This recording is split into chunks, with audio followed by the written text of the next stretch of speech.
It may be only week 2 and the 2025 season just started, but the Seahawks are already feeling it on the injury front, particularly in the secondary. We're going to be breaking down potentially having more than one starter out of the lineup in the defensive backfield for Seattle against Pittsburgh this weekend on a jam-packed Blue Friday edition of Locked On Seahawks.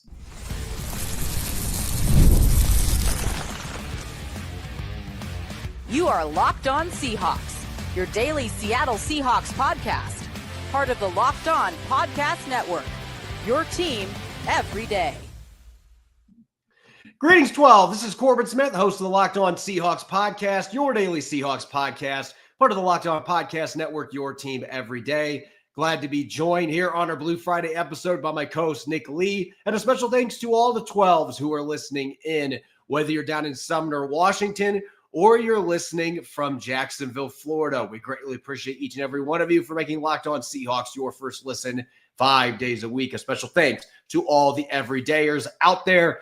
We are at the day before Seahawks getting ready to travel for the first time this regular season, taking on the Pittsburgh Steelers. And looks like they're going to be missing some key players going into this game on defense. We'll take a look at the latest injury report information, designations just dropping as we speak for both the Seahawks and the Steelers. We'll also have keys to victory in the Steel City, picks to click, game predictions. Going to be a really fun episode brought your way courtesy of our friends at Mazda. Like our players, we sweat every detail because when you make every move count, pulling off the unexpected is only the beginning. Stay tuned for highlights in this week's Moving the Game Forward. Mazda, move and be moved. Now for your lead story here on our Blue Friday edition of Locked On Seahawks.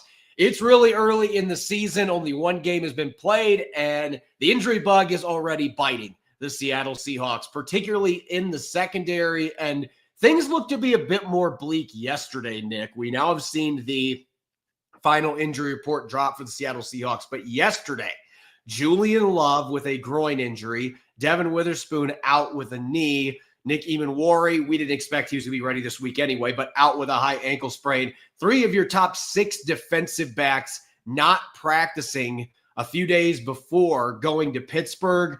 Not an ideal situation to face a team that's got DK Metcalf and Calvin Austin and the tight ends that the Steelers have.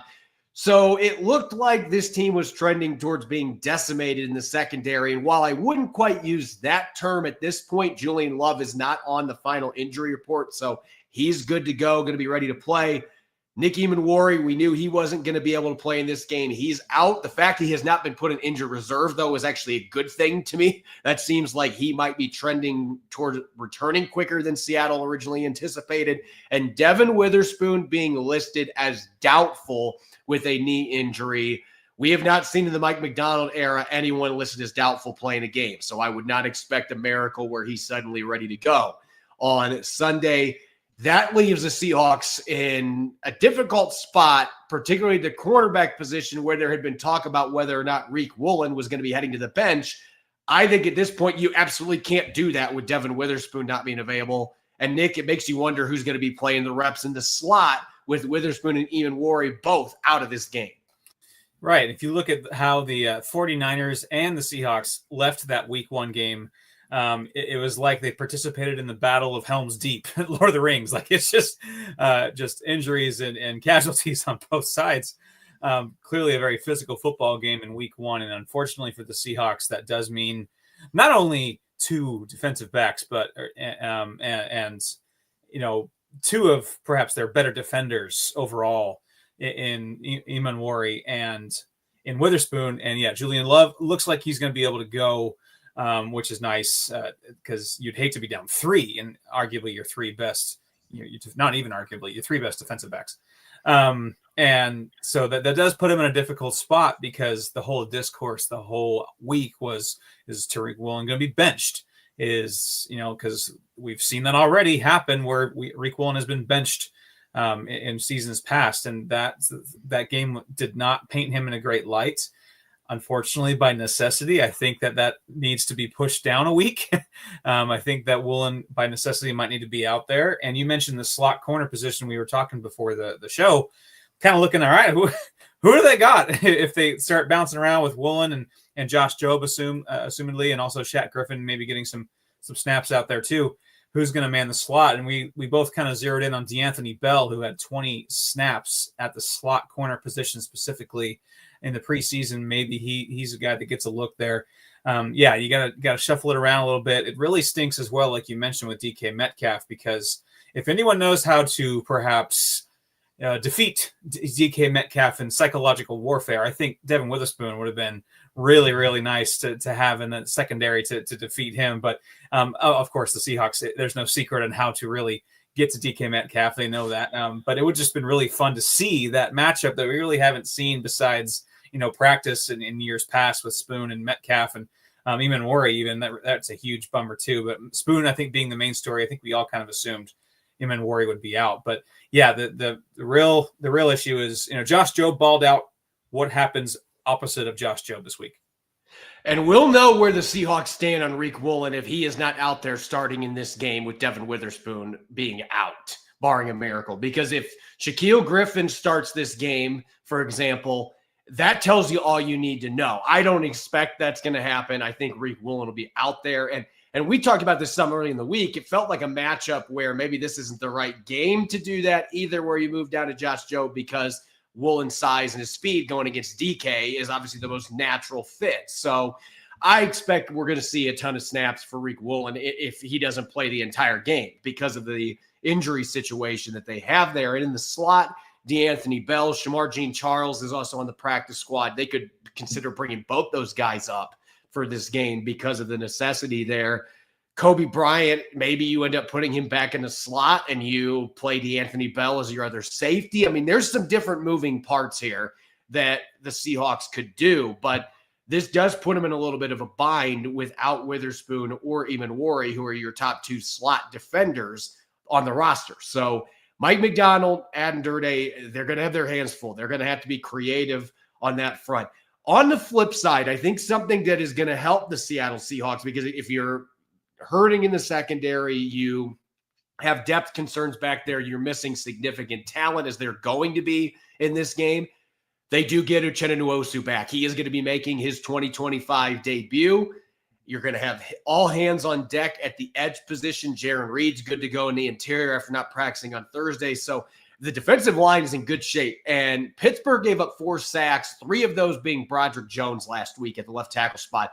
Uchenna Nwosu is licking his lips like, hey, this is a great opportunity, first game back in Pittsburgh. Let me get some matchups against Broderick Jones and see if I can beat him with my speed and power combination. So I think from that standpoint, they can mitigate some of those losses in the secondary if their front line is able to dominate in this game, which this is an opponent they may be able to do that against, particularly in the pass rushing department. Yeah, we'll dive a bit more into that with some of the keys to victory and the matchups there. And also on the flip side of things, the Steelers ain't exactly healthy as well. Joey Porter Jr., the talented corner, Deshaun Elliott, who both played a little bit at least last week before going down.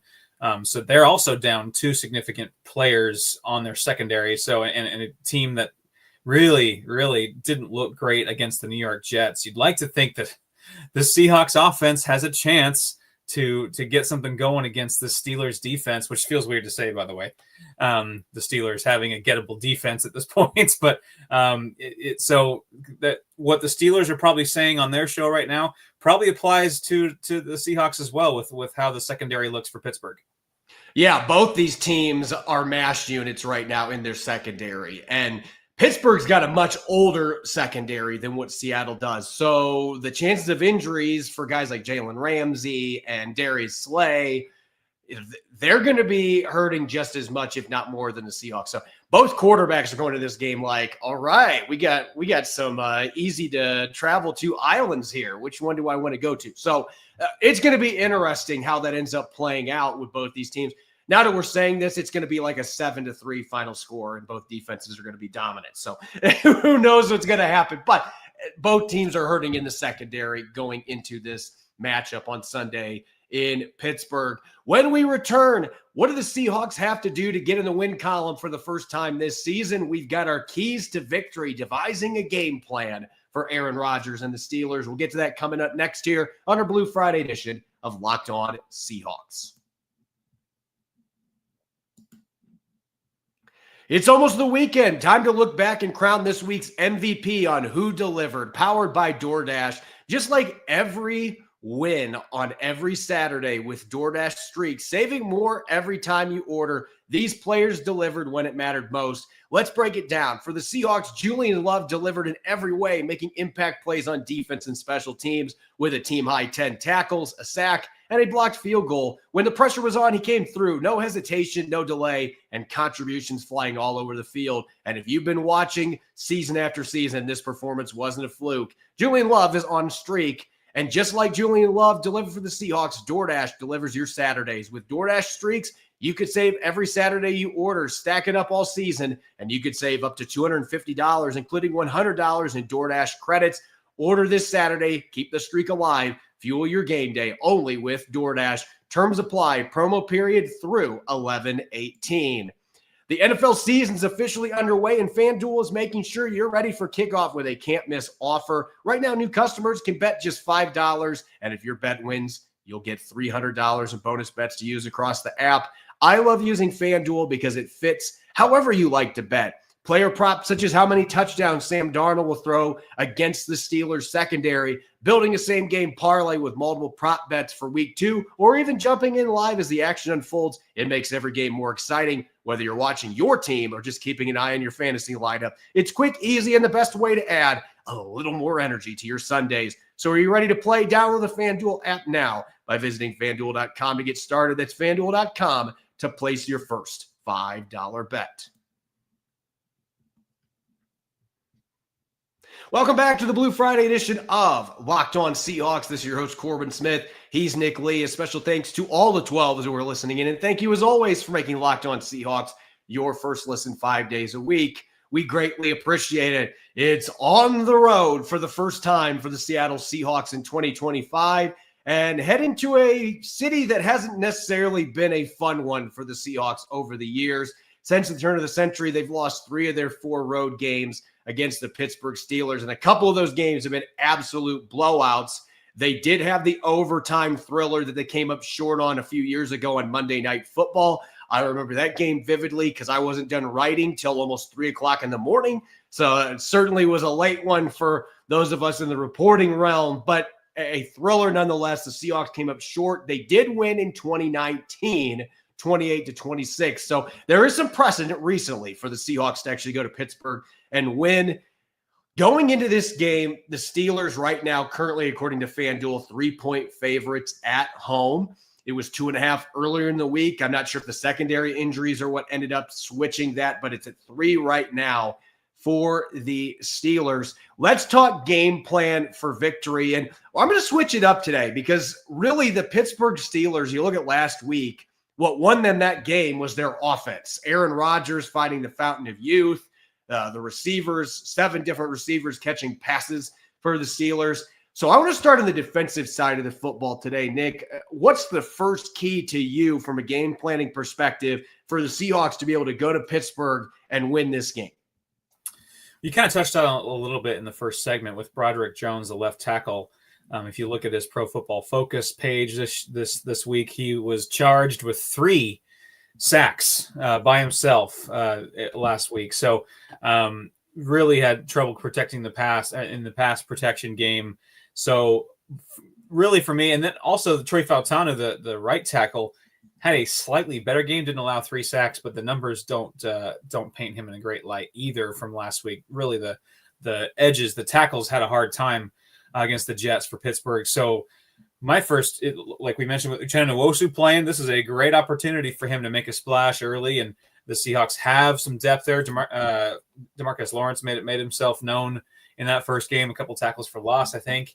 And you mentioned Jaron Reed. So doing maybe some things that might confuse these tackles, or at least applying pressure off the edges, because we know what you don't usually do against a guy like Aaron Rodgers is start sending blitzes and start, leaving some vulnerabilities there in the secondary for him to pick apart. But if you can get home off the edges with, just your solid 4 or, front 4, front 5 or whatever, that's how you beat good quarterbacks. We saw it in the Super Bowl with the Eagles with Patrick Mahomes. That is pretty much a good quarterback's kryptonite, is just getting home off the edges and just completely wrecking the game plan. So this is a great opportunity for Boye Mafe and Chenwosu and those guys to kind of feast off of what I think are weaker tackles, and also that can kind of be complemented with the run game. Jalen Warren, the running back for the Pittsburgh Steelers, only 6 running backs in week 1 had more missed tackles forced than Warren. So not only, maybe not getting crazy enough on the edges where you're out of your run fits, but, stay solid and also don't miss tackles. Don't add to that missed tackles forced number. Yeah, I think with the edge group, I don't want to say confusion is the right word necessarily, but because you're not going to be tricking Aaron Rodgers. Mike Macdonald talked about this earlier this week. Like, Aaron Rodgers is in his 21st season. He has seen everything that can possibly be done on a football field from a defense. That doesn't mean you can't catch him off guard. They did that a few times last year when they played against him with the Jets. But I think moving your pieces around the defensive line, we saw Leonard Williams get 11 snaps off the edge last week against the 49ers. This is another opponent, like going back and watching the tape, Broderick Jones is an athletic tackle, but he has issues at times with power. Leonard Williams is going to bring the power off the edge, and he has been successful doing that. He's one of the few guys at 300 pounds that you can move up and down the line. Had some good rushes against the Jets last year. Also had that pick 6 against Aaron Rodgers. I think we're going to see some Leonard Williams flavor off the edge in this game as well, and kind of mixing and matching, maybe do some stuff to confuse with how your alignments are set up, having some outside guys playing in the interior. They will do those kind of things. So I think you're going to see some of those movable chess pieces, and that's going to be key for this game for the Seahawks. And for me, look, this is something you could say every single week, but I'm definitely feeling this way about this game, especially on the road. Pittsburgh was not happy with how they ran the football last week at all. They ran the football less effectively than what the Seahawks did in their opener.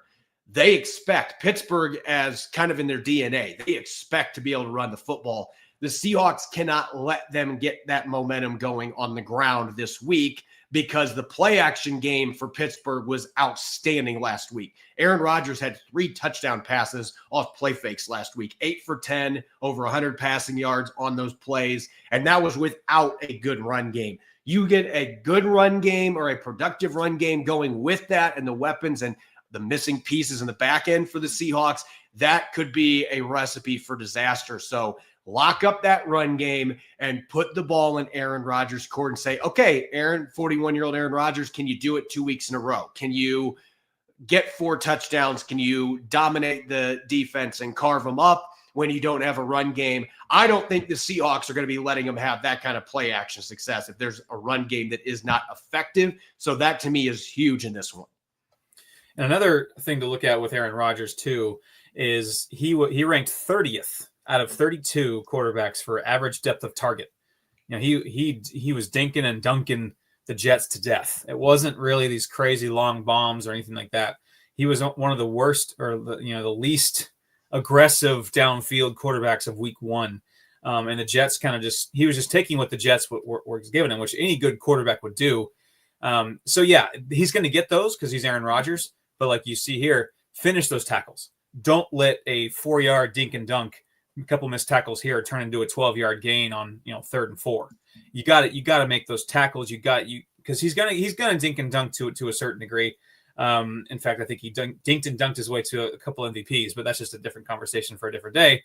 And this is the Seahawks are equipped, I think, to handle that on defense. That can turn it into an advantage Seahawks, because they can do that, I think, better than the Jets did. Yeah, you got to limit the yak because he's going to get the ball out. He's got that flick of the wrist, quick release. You got to be able to do that. And I think that is much, you want to speed the clock up on Rodgers because he's really good at maneuvering the pocket, but he's 41 years old. He is not the athlete he once was. He's not like a slow poke necessarily. He'll surprise you sometimes, but speed that clock up. He got sacked 4 times last week. That was an issue last year in the game with the Jets against the Seahawks. They're going to be looking to try to replicate that in this game. Flipping the script to the offensive side of the football. Look, this is kind of a fascinating one from the perspective. You see one of the things that the Steelers had real issues with last week. Justin Fields was running all over them, and it was opening up room for Breece Hall because the Steelers were so concerned about his running ability. You're not going to be doing that with Sam Darnold. Now, you can sprinkle in a few design runs. The Seahawks successfully did that with him last week. But I'm wondering if we see a little bit more Jalen Milroe in this game from the Seahawks. In fact, I am encouraging it in this game just to maybe give some PTSD about what they had issues with last week. And you might even be able to pop a few passes back there with Jalen Milroe there, with them having such an emphasis on trying to slow down the QB-designed run game. Yeah, because like you look at the offense, what Clint Kubiak in that side did last week, and I keep thinking back to that Kansas City preseason game, and it's almost like they said, that super physical, fun throwback offense that was really effective against Kansas City in the preseason. What if we did, I don't know, like the literal opposite of that against the 49ers? And it was really disappointing to see. And you'd like to see him get back to what I mean, I know preseason really hard to kind of garner a lot of, usable nuggets there, but I think that was one of them. That was almost a philosophical change. And I think they need to get back to that. Sam Darnold ran for a first down, 14 rushing yards. I mean, yeah, give him a naked bootleg and give him an option out there, and maybe he can run for a first down or two. And yeah, Jalen Milroe, I know he kind of got thrown in there. That was kind of an awkward spot and didn't quite fit. This is a game where maybe you do give out a few more looks with Jalen Milroe on a 3rd and 1, on a goal line play, that kind of thing, because the Steelers defense clearly showed vulnerability with Justin Fields, 48 rushing yards, 2 rushing touchdowns. The Jets got 4.7 yards per carry as a team against the Steelers. So, man, if the Seahawks can't get back to the ground game against this team, when you got 2 really good running backs, and they did have a little success with Zach Charbonnet, at least in the run game, and then kind of got out of it a little bit. This is a game where you'd like to think they can get to that. And also specifically on the right side of the line, I like that rushing direction kind of map on Pro Football Focus. And it stuck out to me that Zach Charbonnet averaged over 5 yards a carry going between the center and the right tackle. Just that area right there seemed to be a really nice area for him to pop a few runs. So, find some vulnerability. Quinnen Williams, I know we'll have a thing or two to say about that. Or not Quinnen Williams, no, sorry. Wow, I was thinking Jets, sorry. But, the defensive line for the Steelers, and Cameron Hayward and those guys will have a few things to say about that. But it's going to be you got to find a way to get back to what was working. And it almost looks like for me, maybe almost throw last week completely out. Like we were talking before the show. That's a recycle bin game. It is, absolutely. And where the heck is the play action, Corbin? Let me vent a little bit. Like, they have got to get that play action game going this week. And I think that the target should be at least 15 to 20% in this game. I think you get your run game going. You hope that you're able to get some nice chunk plays, maybe a couple 10-plus yard runs, and that you can get those play fakes, some bootlegs to play to Sam Darnold's strengths. If Jalen Milroe gets a few snaps, you can sprinkle in some of that stuff too. But this is not going to be an offense where they are going to be able to generate separation consistently with most of their receivers if they're doing a stagnant passing game. But if you're doing those movement-based play action bootlegs, I think you can create some opportunities to help those receivers to be able to uncover and get open for Sam Darnold, who's just a really good passer when he's outside the pocket. That is one of his biggest strengths. So run, play action, please, in this game. Absolutely, Nick. And then last but not least for me, it's going to sound crazy because I was talking about this earlier this week. I did not love the screen calls that the Seahawks had this past week, but look, the 49ers normally are not as much of a blitzing team. They set a lot of pressure in that game. Seahawks were not able to time up their screens. They were not calling at the right time or weren't executing. This is a team, the Steelers, that they perennially are one of the top blitzing teams, and they were over 35% last week. You want to take that pressure and shove it back in their face, get a couple of screens to your running backs, to your tight ends, bubble screens, mix and match some of those. I think if they can get a couple timely screens, that can help slow down TJ Watt in his pass rush, and it can also make it that maybe they're not quite as willing to send that extra blitzer or two and give Sam Darnold a little bit more time to get some of those vertical plays downfield. So I think those are crucial for the Seahawks to be able to have a chance to win this game. They got to have a few of those yellow plays, the caution plays that make the defense a little wary about sending extra blitzers and really try to slow down TJ Watt. And Alonzo Highsmith, the other really good edge rusher that the Steelers have. When we come back, it's picks to click and game predictions. Who's walking away with the win in Pittsburgh on Sunday? We'll get to that up next here on our Blue Friday edition of Locked On Seahawks. This is Mazda's Moving the Game Forward, brought to you by those who believe it's not just about playing the game, it's about redefining it, because these moments do more than win. They push what's possible. They remind us to go that extra yard, shift into that extra gear, and keep moving the game forward. Even though the Seahawks came up short against the 49ers, Jackson Smith and Jigba proved to be a one-man wrecking crew on the outside with 9 catches for 124 yards, pacing the team's passing attack with multiple 20-plus yard catches. That's what keeps fans and players alike moving forward, always chasing the next great moment. When you follow what moves you, the unexpected is only the beginning. And just like there's more to be every highlight, there's more to a Mazda vehicle. Mazda, move and be moved. Welcome back to the Blue Friday edition of Locked On Seahawks. This is your host, Corbin Smith. Glad to be joined by my co-host, Nick Lee. And a special thanks to all the 12s who are tuning in. Thank you, as always, for making Locked On Seahawks your first listen 5 days a week. We greatly appreciate it. And for your second listen, don't forget to check out the Locked On NFL podcast. Tyler the Madman Rowland gives you a shot of espresso to start your football day, while Tony Wiggins takes you to the barber shop for the smoothest breakdowns to end the day. Find Locked On NFL on YouTube or wherever you listen to your podcast. Seahawks, Steelers in Pittsburgh coming up on Sunday. First road game for Mike Macdonald's team this year, trying to get their first victory this season after a close loss to the 49ers at Lumen Field. Nick, let's talk picks to click. And last week was interesting, by default for me, because Zach Charbonnet at least scored a touchdown. I win on the offensive side of the football. And defensively, I believe that you conquered that one, if I remember correctly. I had Devon Witherspoon, who didn't have a great game by any means, but we're going to both be looking for better overall performances from our picks to click this week. So let's start on the defensive side of the football, because that's how we're doing things today. Who do you have as your pick to click for Seattle's defense against the Steelers this weekend? Guy who I think showed a little bit more of what we were looking for after a up and down, kind of quiet rookie year. That's Byron Murphy, defensive lineman. Again, we mentioned with some of the maybe offensive line troubles that the Steelers will have. Murphy had 3 quarterback pressures in that first game. I'm going to say he builds on that, because that was a very encouraging sign. We all know he needs to show a bit more at the pass rush.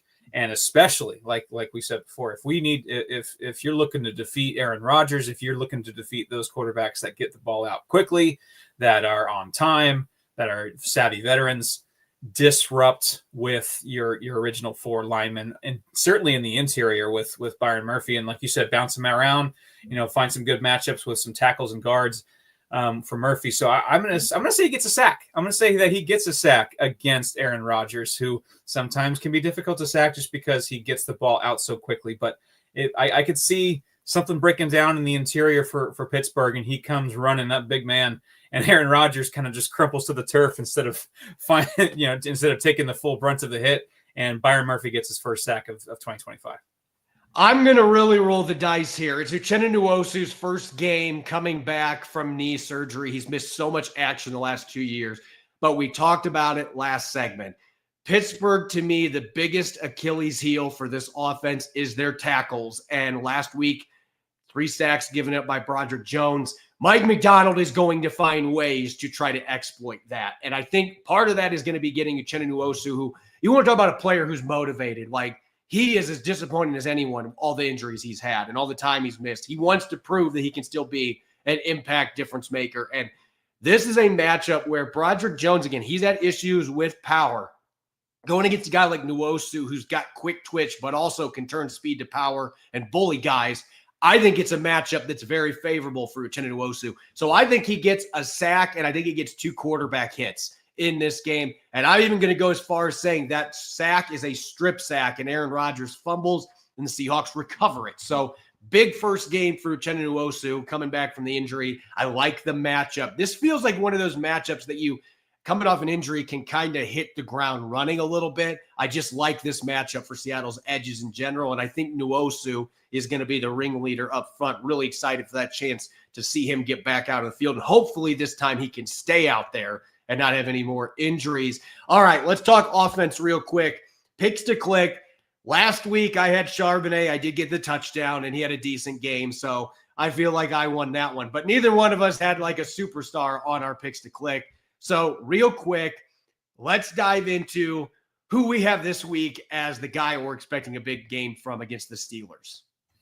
Well, imitation is the best form of flattery, right? So I'm going to take Zach Charbonnet this week because it worked out for you. Now, I know the running game didn't have a great game as a team last week, but if one player did, show some things in the run game for the Seahawks, it was Charbonnet.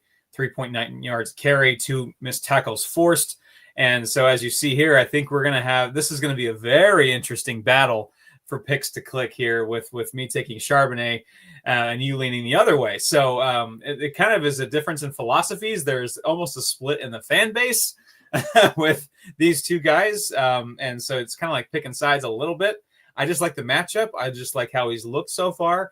And I think he gets the second touchdown in a key spot. I think Zach Charbonnet starts this game. I think he gets more carries. I think Ken Walker rips up a couple big runs, though, this week. That was an issue for the Steelers last week on defense. Breece Hall ripped off some big runs.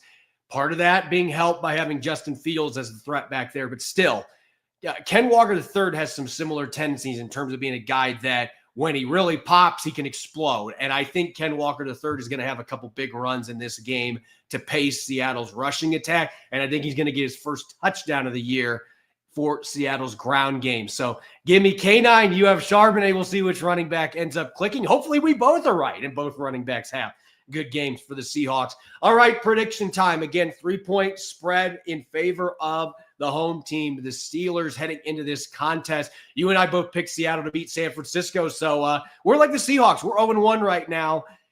Where are you trending going into this game prediction-wise? Well, you can go off of vibes. You can go off of history. Seahawks are 3-8 all-time, I believe, in Pittsburgh. And maybe there's a DK Metcalf revenge game in there somewhere. Not feeling crazy about the Seahawks offense at the moment. 10 a.m. body clock time, which didn't seem to affect the Seahawks last year. The vibes aren't great for me at this point, just with the offense. The defense played great, but I think they're on the field way, way too much through no fault of their own against the Niners. TJ Watt worries me, even though that defense for the Steelers had issues. We saw last week, all it takes is one all-pro edge rusher to push your right tackle into your quarterback's arm, and the game is over. And TJ Watt can absolutely do that. So with the serious questions on offense, on the road, 10 a.m. body clock, haven't played great in Pittsburgh historically. I'm going to go 20-17 Steelers, and Seahawks unfortunately start 0-2, but do show some encouraging signs on offense. But I think it's going to turn weirdly into a slugfest, which, how both of these games went for the two teams last week. That'd be kind of a weird one, but I need to see something from this offense before I'm going to pick them to beat the Steelers in Pittsburgh. So 20-17 Pittsburgh. I have every reason to not pick the Seahawks here. The injuries in the secondary, how the offense looked last week, Clint Kubiak's peculiar game plan. But we talked about earlier the recycle bin game that they had last week offensively. I think Clint Kubiak did just that. I think he watched the tape and then said, okay, click, drag, recycle bin. I think they're going to come out with their multi-tight end looks. I think they're going to emphasize that ground game with more of a punishing personnel. And I think they're going to have success doing it. I think this is a Steelers defense that has some real weaknesses. And I also look at the fact Joey Porter Jr. is not playing this game, the most athletic corner that the Steelers have. They've got a lot of older players. I think this is an opponent that they can get separation against. I think Jerick Young is going to have a big game here for the Seahawks. That's my wild card here. I think Seattle's going to find some ways to get some big plays sprinkled in both in the run game and the passing game. And I think they're going to get a couple turnovers on the Steelers, which is going to be the difference. So I'm going 24-20 Seahawks over Steelers, getting their second win since the turn of the century in the Steel City. But it's another one I could feel goes either way. I think the rosters with the injuries considered, I think they're very similar. I just think the Seahawks are going to find a way to get this one done, and they're going to keep their road warrior mentality going from last year, at least for 1 week. We shall see what happens. As always, you can follow me on X and Blue Sky at Corbin Smith NFL. You can follow Nick at Nick Lee 51. Make sure to subscribe to Locked On Seahawks on YouTube and wherever you listen to your podcast to make sure you don't miss a single episode. Coming up on Sunday after the game, immediately after the game, Seahawks Squad Show. Get ready to join Anders Hurst, Robert Turbin, Rob Rang as they instantly provide takeaways for that game. And then I will have my post-game show come in a few hours after the final plays in Pittsburgh. So 2 shows coming for you Sunday. Enjoy the game. Enjoy your weekend. Go Hawks.